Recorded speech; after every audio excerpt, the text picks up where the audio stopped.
Oh, nice. Look at the Tá handsome guy. Thank you. Ah, Tudo bom? Tá Tudo ótimo. bem? oh, nice, nice. Ótimo, ótimo. We from Brazil, we love you like so much. We watched every single game from LCS, so we Thank you always so cheer much. for you. Thank you so much. Thank you. Ai, como é que eu falo pra ele botar a porra do microfone ali mais perto? Calma. Can you put your Ah, microphone caralho, closer to your ele... mouth? Porra. Oh, yeah. Sorry. Ah, I bet- It's better now. that's Thank you. great. Thank you. Great. Thank you. Sorry. Sorry. Foi mal, mano. My bad. Well, first of I all, really we would like to appreciate thank you for your time here. The interview is very important for us, and like he said, we cheer for you. We watch the LCS because of you. And what was our first question? Is it? What do you think about like FlyQuest now? Is a new team, and you guys are confident for the championship. What do you think about the Cloud9 too? Like Yeah. they are dropping some games. We think they are the super team from Yeah. LCS, but it's not. Yeah. So right now I think FlyQuest is honestly I'm like really pleasantly surprised. I think that Mhm. the biggest thing that I value in our team is the fact that we're very resilient as like individual players. It's been very rare for me to play in a team where no matter what goes wrong, everyone else is still like 100% trying to like find ways to compensate for that. You know what I mean? It's Yeah. like Mhm. if I make a Yeah. mistake and I fall behind, like in the game the scrim game we played, I was down 100 CS playing Aatrox against Yone. Like mentally and like the way we make decisions in the game, it didn't stop us from playing like the best game possible. So everyone is still so focused on winning the game, and like it didn't even feel like I was behind in the game because like no one, like there's no one that's like upset or disappointed. And it's the same way the other way around. When any one of my teammates have a bad game, like we do everything we can to help them get back in the game, play the best game possible, and then just focus on winning the best we can during the game. And as soon as the game is over, some of the first things we do as a team is immediately discuss like what did you do there, how we want to do that, like just really find solutions on how to win. So really, I think the focus has been on winning. And I say that not because I expected to, but really just the culture of the team right now feels like it is all about winning. Oh, Oh, nice. that's good. That's very rare. I agree. It's honestly really rare, especially in esports. A lot of Yeah. people have like very emotional about losing, very emotional about having a bad game or whatever. But in this case, everyone is trying so hard to try and play the absolute best game they can. And whenever someone has a down game, it is not that we are discussing and like talking to Mhm. them in a way of like, oh, what are you doing? Like you need to do better. It's always Yeah. discussing and trying to find solutions to play better. Yeah. There's no ego, right? Yes, basically, like Oh, anyone yeah, can speak perfect. to anyone. Everyone is trying just to focus on playing the best League of Legends and just connecting with each other and just making sure that we're on the same page. And it's really been a pleasure to be a part of this. I think all my teammates are extremely talented too. Like, I think everyone kind of got surprised by our bot lane over at FlyQuest, where it's like, I think everyone looked at our top side and thought like, yeah, they're really strong players, but the bot lane was going to hold them back. And I don't think that's been the case at all. So when you ask me Mhm. about C9 and what I think about C9, I think it's kind of the opposite there, where the players were in terms of like individual strength considered to be really strong and like should Mhm. be carrying very hard. They've kind of just shit the bed. How do I say it in Portuguese? I mean, they've just played way worse than what their name suggests, and it's been kind of the opposite for us, where Yeah, even for though sure. It feels like they're not a team, right? They're not cohesive. exactly, yeah, like everyone is Yeah. kind of playing their own game. There's no goal behind the decisions they make collectively, and I think that's something that we do super well as a team. So again, I think that's the biggest difference between us and C9 and why we're looking really dominant. That said, I mean, we're only one game ahead of the competition, right? So it's best of ones. Sure. There's plenty of time, especially through this break as well, to figure out problems C9 side, see how they do, and also for us to like really solidify ourselves as the best team. Keep in mind we're playing C9 and 100 Thieves, so places 2 and like basically the second place team and then C9. So we're not scrimming them at all, which means Mhm. that in terms of practice, it's going to be like interesting to see whether we're going to come in as the most dominant team, or because C9 and 100 Thieves got to play against each other the whole break, maybe they're going to come out swinging, and we'll have to do some catching up to do after the break. So that's Sure. what I'm thinking about right now. É isso mesmo. Oh, you understand everything? Of course, yeah, I understand everything. Entendo muito bom. Was my Ah lá, translation ó, good? ele entendeu tudo, galera. Ele entendeu tudo. Bravo, bravo. God. And was my translation good? Do you want Very good, to... very good, very good. Yes. Yeah? Like Okay, I said, nice. vocabulary is the problem. So it's not. I just don't find the words, the right words, and then sometimes I don't. My grammar is a bit bad too. So For sure. that's the hard It's part of any just... language. Yeah, it's a matter of practice. And Yeah, I mean, since you don't honestly, speak Portuguese, it's kind of hard. I agree with you. Also, like my mom is from Brazil, and the way the community always worked, it's like my mom would have people from would make friends with people from Portugal, then from Brazil, and with how community driven it is to be Brazilian. It was really hard to like grow up and listen to the different dialects, and that's also a hard part when I try to listen to you guys speak. Some of you sound like my mom, some of you sound like my aunt. So it's like, you know what I mean? It's like, Yeah, for sure. Oh, there's a lot of that in Brazil. Every region is very different. Yes, the accent. I can tell, yeah, and I think it's a beautiful thing. Like I love it. It's very hard for me to sometimes know the right words. So that's the hard part about speaking. But I absolutely understand everything. So just making sure you know anything you talk about, I will understand you completely. So don't feel bad if you want to ask the questions in Portuguese. I will just be answering in English because I do a much better job. That's all. Nice. That's Nossa, insane. bem legal, galera. Bem legal que ele entendeu tudo, né? Que quando a gente estava ali falando um pouco mais cedo. Bem legal mesmo que ele entende tudo. A gente está bem feliz, né? And wait, do you come to Brazil often? I've only been once. The main reason is like my mom. She built a life in Belgium, and like she had us, and that was home for her now because she had us as our children. Like we were like a really big deal in her life, of course. And as a result, going back to Brazil was never really something prioritized. Yeah. It's just a matter of growing up and kind of living in Belgium. I just think it was like I'm not sure, it's like I'm not sure why. It's always been something that I think my mom wanted to make like special, and I guess that over the years it's been hard for her to find a way to make that very special for us. But at the same time, I went there once and I was extremely happy. Like it was lovely to see my family and meet some of the people that would always come to Belgium to meet us. So I would love to go more. I think in general. Did you watch the Cebolão, como é que fala? Cebolão? I watched some of it. I didn't watch all of it, but I think it's really awesome. Like I think the amount of passion you guys have for League is like it's really special. Like I think that's like my favorite thing about Brazil, and like thinking of my mother as well. It's like one of my most valued parts of my Brazilian like heritage, I guess, is the sense of community, entertainment, and passion. It's all about having a good time, and that's just really special. I think that's like I think fundamentally the reason why a lot of people you wanna play like maybe? Nah, he's not sure, but maybe. Oh, I definitely want to keep the option open. It's something that obviously right now I wanna make a really big difference when it comes to winning worlds and competing at worlds. This is my passion. I took a year break. It took me a long time to figure out what I really loved because I kind of just I was 17, 19, I was just playing, and that's all I wanted to do. I never had a chance to think about, is this really what I want to be doing? Yeah, you were talking about CBLOL, right? The main league. Yes. Yeah, it's just I would be very interested in going there. And it's because we have a championship in the end of the year. It's called Big Onion. And I know what you mean. Sorry, I misunderstood. Okay, yeah. So and RJJ and the other guys came to play. Yeah, I would love to be a part of that next time. I was moving, so it was like a really stressful period for me, so I didn't get to come.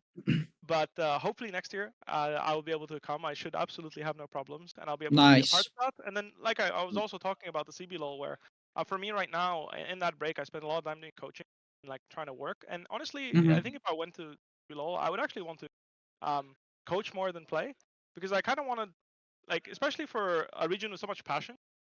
I think some of the know-how is kind of not knowing what is the most important when it comes to League of Legends. So the thing that I'm trying to say is like a lot of people have a kind of misunderstanding of like what it means to like be like play at the highest level, like what you actually have to focus on the most, if that makes sense. It's like sure. Yeah, you see the same in NA, right? Like you see like the best players and lower players. You see it in every region. Mhm. And I would love to, if I were to go to Brazil, which is something that I've thought about actually. I thought about reaching out and see if anyone would want me. I realized that I would want to have a team where I get to decide everything, like the way my players practice, the way everything, and then kind of teach them what made me really successful individually, and hopefully Oh, I could that's change nice. the culture. I could change the That's really culture that cool. way and the practice and how Mhm. people view the game. Because I think a lot of people have a very how do I say this? Like they look at football. Sorry, like I'm comparing it to like football, right? Sure. Where in soccer, for example, um, you look at league and you look at soccer, and I'll give you an example, right? Actually, soccer is a hard one. Football is a hard one, but I know everyone in Brazil loves football. I would say like think of like basketball, football. Like the way you kick the ball or the way you throw the ball will depend a lot. Like it will change a lot in the way you play, right? For example, in Mhm. basketball, you have a layup, you have a dunk, and you have a three-pointer, right? You Uh-huh. shoot it from far, you do a layup or dunk it, right? The point is you don't practice a layup and you go and you try the layup, then you think, wow, this sucks. This is bad. Why would I throw the ball like that? I would rather just shoot it from afar. It's the same Mhm. the other way around. If you're someone that always Sure. throws it from far, you're gonna try and throw a three-pointer. You're gonna miss and think, wow, that sucks. I should just run up to the goal and score it, right? Uh-huh. Yeah. And a lot of people do this in professional league. Like they play Udyr and then they have the Mm. wrong setup, they have the wrong idea, they have the wrong everything, and then they Yeah. practice and they think, wow, this champ is not so good. It's not for me. But you had the wrong idea. You Sure. you thought you knew what you were trying to do, but you were clueless. And as a Yeah, result, you're sure. judging something based on something that isn't true at all. Like I played Kai'Sa with a new build from LS, for example, and I thought to myself at first, like, oh wow, this is not good. But really, I was just being a noob. I was just playing bad. And it's important Mhm. that Yeah, you that happens a lot. exactly. It's important that you understand and give yourself the time to like find out what playing well looks like, and that's the hardest part. What exactly makes Faker Faker? What exactly makes Rookie Rookie? What exactly makes the Shy the Shy? Right? Like what decisions they make that stand out, and trying to, as an individual, kind of play better, so that you can mimic that fully. A lot of people think they know. A lot of people don't even try finding out. Point is, Mhm. I think that is like what, in my opinion, um, the culture needs to be in for example CBLOL and other Okay. smaller regions in the first tier leagues, because there's Mhm. not really a culture of trying to mimic the absolute best. You know what I mean? Like for example, if Belgium wants to I play as see. good as Brazil in football, what do we need to do? At first, you need players that can handle the ball like Brazilians can, right? And for Yeah. many Yeah. years, we just didn't, and we sucked. It's a Belgium matter was of not a good team. mindset, right? Exactly. But once Mhm. they got people like Vincent Kompany and Kevin De Bruyne playing on their national team, suddenly it's possible for those players to level up everyone else to play like the absolute best in the world. So that is why for me, if I wanted to go to CBLOL, like I'm not sure I would want to play, because a lot of my energy would be making sure that I'm playing well myself individually and that I'm entertaining. I'm, like that matters to me a lot, and it wouldn't be on helping the region. So that's why for me, as much as people would love to see me play there, I'm sure, I just want to be honest. If it is something I do, I would want it to do it that way and make the biggest difference possible for the culture, and truly make them competitive when it comes to World Championships and SI. I see. Jim, você falou que você queria perguntar, né? Uma coisa pra ele? So people, in the end of 2022, you decided and posted about becoming a content creator for a year and dropping being a pro player. So can you talk about how it was for you? Caralho, tu tem esse inglês, hein? Tentei. It was very well done. Thank you. For me, I basically, much like I just talked about, like Brazil, and like when I came to NA, I wanted to. I don't want to just show up, get paid to play on a team, and leave back to you. No one ever cared that I was. I want to make a difference. I want to make people consider that, and none of the teams wanted to play on there that year. Then the following year, 2020. So I decided that, or I asked Team Liquid if it was possible to maintain the contract. Obviously, much less money, but as a content creator, so that I would legally be able to stay in America and to build a brand here, and try to make a difference. Mhm. That's what I wanted to do. Again, I realized that if I play in Europe, at the end of the day, I'm just gonna be another one of the greats, but I will never be the best. You know, I will never be the guy that made. I'll just be another favorite player of people, and that's a very privileged. But Your mic is cutting a little bit. oh, sorry. The reason Nice. why it just wasn't enough for me. I'll be honest with you. Like I could never beat Caps in terms of reputation, or Jankos, or Perks, and as much as that is very greedy of me to want more, you know, to want to be like a really big deal for the region, I felt like here I would make a bigger difference in the culture, in the way people perceived top lane, and that's what I aspire to do, is like really change the way people look at my role. They like make people look at me play top lane and think like, wow, this guy does that. Like no one else does that. Is that good? Like it's good. Like wow, really? Like you know, like really make people think about what makes a great player in the top lane or in the jungle, wherever I play. And that's just something that I feel like I wasn't able to achieve too much in Europe because I was kind of overshadowed by other players. Like I mentioned, Wunder, Caps, Jankos, Perks. And as a result, I felt like I would make a bigger difference here in America. Ok. Cara, Ok, bem ok. legal, hein? Essa pergunta aí pra ele. Ah. Resumidamente, ele falou que ele preferiu pegar esse tempo para crescer, né, um pouco mais a imagem dele, etc., mas que ele se sentiu que estava muito na sombra, né, de jogadores ali da Europa, principalmente do Caps, do Wander, quem que é o outro que ele comentou também? Perks. Jankos, Do Perks. Jankos, Perks, então ele sentiu que estava muito na sombra, ele ainda não conquistou tudo que ele gostaria na carreira, então ele viu que no NA ele sentiu que iria conseguir essa Oportunidade, né? de ser Uhum. grande, assim. Sim. Então ele Brabo. quer criar essa história, ele quer criar essa carreira no NA e realmente ser um exemplo, né, para Uhum. as pessoas que estarem assistindo ele, tanto no top, tanto na jungle, né, seja qual Isso. role que ele estiver, Tá. até mesmo de comissão técnica, de coach ali também, então, quem sabe, né, mas realmente ele quer ser essa inspiração aí para as pessoas, pessoas novas que estão acompanhando a carreira dele. Oh, you understand everything, Of right? course, yes. Caralho, ô, isso é muito foda, porque a gente tá falando e ele tá rindo, ele tá entendendo, tá concordando. Tá, tô concordando. Olha Tem que fazer lá. as perguntas em português Yes, agora? yes. Of course, I just need to learn how to Ó. speak, and I'm perfect. Então O fudeu. Maelinho mandou uma Fudeu. pergunta aqui. Posso perguntar? Pode. Yeah, pode.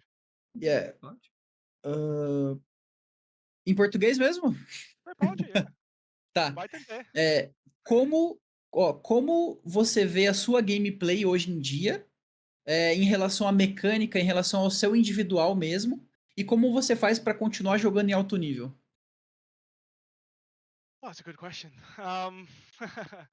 I think the most important thing you have to ask yourself when you're like looking at your own performance is like, what do I need to be able to do? If you look at the history of sports and the history of esports, for example, like you're using ward hop kick on Lee Sin, it's normal, right? Like you guys play in Brazil, and if you can't ward hop on Lee Sin, you're a noob, right? Uhum. But Sure. 10 years ago, that's never seen before, Aham. right? It's the same in sports, right? Like maybe it used to be impossible to run as fast as people run today because people didn't think that it was necessary to win. So what I'm saying is your passion, and the best way to use your passion for a game is to know how you're pushing yourself. What do you need to be able to do, and what is okay if you can't do it? Does that make sense? So Yes. what I do is Mhm. separate those two, and then I look at, okay, I have to be able to do this. For example, if I'm playing Fiora, I need to be able to W reactively. You know, I need to be able to parry the stun, like the CC, and stun the guy. You know that Mhm. I don't play Fiora. Like anyone that's watched me knows that. Because I don't think this champion is good if that's what you need. Like if you need to be able to be that fast to have a winning chance, that's very hard. I see. You know what I mean? I Like understand. looking at the mechanics of a champion and thinking to yourself, like, I need to be able to do this. For example, like flashing a Malphite ult, right? If you are playing top lane and you need to be able to flash the Malphite ult every single time to lane 1v1, that matchup probably sucks. Because that's very hard Sure. to do, having that kind of focus, right? Uhum. Over like 100 games, always having to be able to flash it no matter what. Otherwise, your Okay. game is going to be very hard. That's a bad matchup. So the same way with mechanics is how I kind of try to focus on making sure my level is high, is making sure that I'm putting myself in situations where I am very well aware of what it takes to win the matchup, and then I push myself to reach that level. So if you look at me at 2020 Worlds, 2019 Worlds, you look at all those Worlds performances that many of you probably remember me by, it's because I picked and chose the matchups that I thought, yeah, if I play Jace against Fiora against these Asian players, I'm not gonna be able to react fast enough. They're better than me. They're more trained, they are more practiced in these situations. I will look like a fool. So I make them play my game. I play Volibear into Renekton, and they have to play my game. That is the way I maintained my level always, and made sure that I was always playing at a high level, and individually was a strong player. Ok. So Coach, it's basically pode traduzir understanding aí. your weakness and your strengths, right? Yes. Okay. But one step further, the general weakness, like the general requirement. So for example, like I said, like if you're a football, you want to go pro in football, right? You need to be able to run for 90 minutes, right? Mm-hmm. The way it is. Like otherwise you're just done. You're out of gas at the end, and you didn't finish a whole match. That's maybe a problem, right? Same in league. You need to have 20 minutes of full focus or 15 minutes of full focus. Whatever it is like you need to pick and choose your battles basically, and you need to be very honest with what you can and what you cannot do. And if you don't think you can do something, then you need to avoid that situation. And you need to also take responsibility and choose the situations that you know you will do well in. So for me, for example, I think over the history of my career, the hardest champion I always played was Gangplank. And that's because that's the most played champion I always played. I always play Gangplank. Recently he's been a bit hard to play, and I've stopped playing him because he's very hard right now. If you make a mistake, you will die almost instantly. Very hard to play. In the past, he was much stronger in lane, much more robust. So I used to pick him because I knew if I die once or I make a small mistake mechanically, it's not a problem. I can come back. Sure. It's not an issue. So I avoided champions like Kennen, Jace, like these picks, Camille, where you make one mistake and my game is so difficult. Like it's so hard to play because the demand of playing those champions mechanically is much higher. That's why I think it's important to recognize like this is the minimum of a champion, like the minimum you need to be able to give to a champion for the champion to be good. That's like the big difference there. Yeah, you need to know that. Gift. Presente.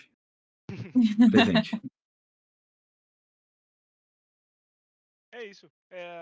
It's also important to recognize like some things you have to do, right? So if you're playing, I'll give you an example. You're in a meta. You are bad at Udyr, right? Right now, you're bad at Udyr. If you're trying to play CBLOL right now, you're trying to be a pro, and your Udyr suck.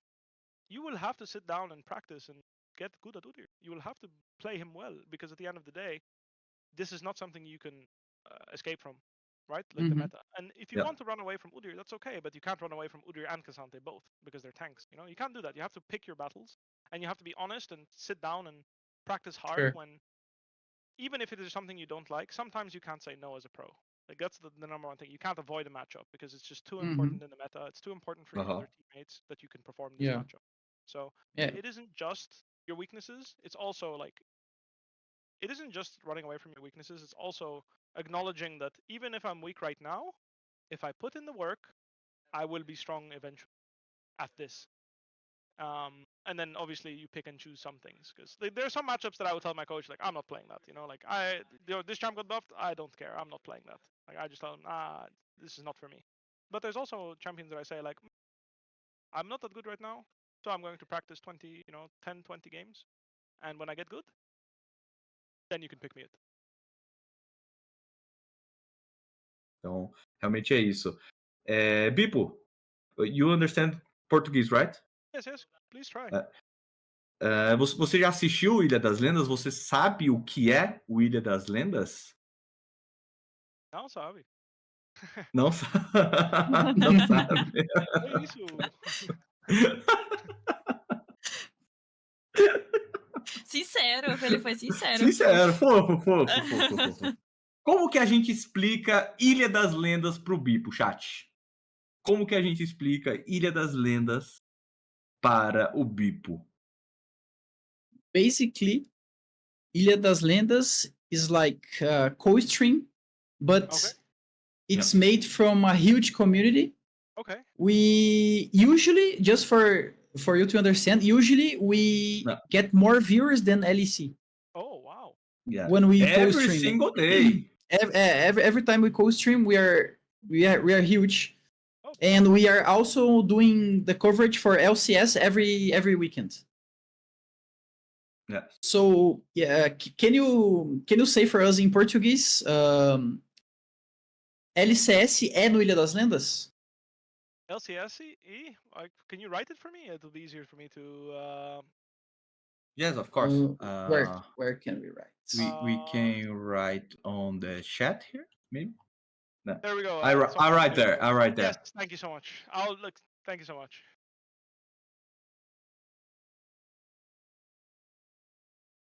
I'll try. It's just I don't No, know it's what okay. I'm It's saying. okay. In your it time. it can be in English, maybe. Yeah, just I don't the word like I don't understand it that well. It's not something I'm used to hearing. It's like because we are covering the LCS, we are watch Yes. party. So it's like a calling for people watching for with us. LCS no Ilha das Lendas. Yeah, perfect. Nice, perfect. Muito bom, muito bom. Adorei. Nice. Okay, there we go. Obrigado. Brabo, God. É isso. E rapaziada, vamos agradecer o Bip mais uma vez, tá? Eles estão atrasados ali no screen, né? Pode ver que eles estão na sala ali querendo treinar. E a gente, né, deu uma atrasada ali na entrevista. O pessoal aqui da produção dele já pediu pra gente conseguir encerrar ali a entrevista, que eles querem, eles vão treinar agora. Então, pô, Bip, so thank you so much. Like, we are cheering for you. Não preocuparam nada. Tá bom. Ai, que ótimo, então. The Brazilian community love you. We are cheering for you in LCS. So just practicing a lot and good luck. We're cheering for you. Thank you so much. Obrigado demais. So we're gonna cheer for you against Cloud9 and 100 trips, right? This Yes. weekend. Yeah. So Thank that's you, it. thank you. Thank you a lot, So much. and Thank you have for a your time. good practice. Thank you so much. Take care. Bye. Thank you. Bye bye. Bye bye. Nice.